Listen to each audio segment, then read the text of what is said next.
Here's how to stop the BLZOWCLI000004 crash in Overwatch. This clears it at the driver level, so no reinstalling the game over and over, no factory reset. The code just means your graphics driver crashed, so we'll strip it out clean and lay down a fresh one. First, download Display Driver Uninstaller and your GPU's latest stable driver to your desktop. Next, reboot into safe mode, hold shift, click restart, then troubleshoot, advanced options, startup settings, restart, and press 4. Windows comes back stripped down. That's expected. Once you're in, disconnect the internet so the Windows doesn't automatically install the old driver. Then open Display Driver Uninstaller, select device type GPU, and make sure you're set to the right brand.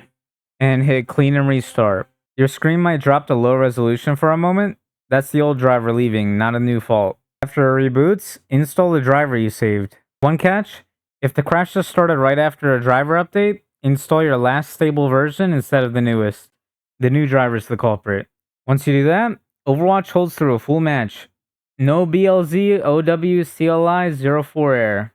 No graphics driver crash. If this helped, let me know in the comments below.